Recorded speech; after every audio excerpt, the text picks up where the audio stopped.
what are we going to do? We won the election, and it's not fair to take it away from us like this. Now at 6:30, stunning new audio of President Trump pressuring an elections official to, quote, find the votes to hand him a victory. Its latest step in an unprecedented effort by a sitting American president to reverse the outcome of a free and fair election that he lost. In audio of the conversation obtained by the Washington Post, the president is heard repeatedly pressuring Georgia's Republican Secretary of State to take another look at his numbers. The people of Georgia are angry. The people of the country are angry. And there's nothing wrong with saying that, that you've recalculated. Well, Mr. President, the challenge that you have is the data you have is wrong. You should want to have an accurate election. And you're a Republican. We believe that we do have an accurate election. No, I know you don't. At one point, Trump tells Raffensperger to, quote, find the 11,780 votes he would need to win the state. Georgia previously certified that Biden won by 11,779 votes. The president acknowledged the call on Twitter today, saying Raffensperger was, quote, unwilling or unable to answer questions about ballot destruction and election fraud, adding he has no clue. The Georgia secretary responded, respectfully, President Trump, what you're saying is not true. The truth will come out. Well, 2 miles east of the White House on Capitol Hill, more than 150 Republican members of Congress have signaled that they plan to challenge the Electoral College results they're supposed to certify on Wednesday.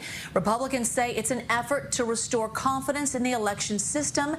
Democrats call it political pandering.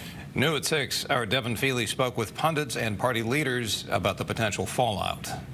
There is voter fraud. There always is. If there was evidence, show us. There's been no evidence shown. I'm continuing to fight for this president. He's fought for us. A growing chorus of Republicans in Congress signaled Sunday they will wage one last and likely futile assault on Joe Biden's election victory, challenging the results in several battleground states. You're dishonoring the people who stood in lines during a pandemic all across the country. You're saying to all of those people who did the American patriotic duty of voting in a presidential election, we don't care. A dozen U.S. senators, led by Senators Hawley and Cruz, will join an estimated 140 members of the House of Representatives in challenging the certification of the results of the Electoral College. They're asking for a 10-day delay to audit the election results. There are legitimate questions that, tens of millions of Americans want some assurances about. Shane Conley is the chairman of the Santa Clara County Republican Party. And while Democrats describe challenges to certification as pandering to a petulant president unwilling to accept an election defeat, Conley says he sees value in a delay if it restores trust in the voting public. We can't, claim that Trump created the question of legitimacy of elections when we've heard Democrats for years question the legitimacy of Republican winners. Challengers would need majority votes in the House and Senate to overturn the results, which even they concede is unlikely. So is there any true harm to what they're doing? I think it is damaging to the Republican Party. Joshua Hernandez is a Republican and conservative who says he just could not bring himself to vote for the president in November and believes the ongoing efforts to overturn the election are harmful to the Republicans and the country as a whole. If you're trying to win over swing voters, continuing to challenge the results of an election that took place 2 months ago, I think is probably damaging to the Republican Party. Devin Fehely, KPIX-5.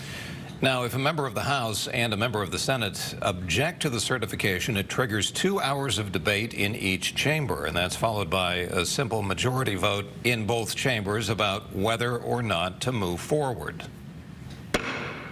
The House will be in order. Members of the House and Senate convened earlier today to kick off the 117th Congress, elbow bumps replacing the traditional handshakes, as Vice President Mike Pence swore in the new Senate. To say the 117th Congress convenes at a challenging time would indeed be an understatement. But there's also plenty of reason for hope. House Speaker Nancy Pelosi, the only woman to ever serve as Speaker, was re-elected by a narrow margin today in a closely divided House. The final vote was 216 for Pelosi and 209 for House Minority Leader Kevin McCarthy. Pelosi will preside over the slimmest House majority either party has faced in 2 decades. Well, with just 2 days to go until the Georgia Senate runoffs, Vice President-elect Kamala Harris traveled to Savannah to get voters fired up.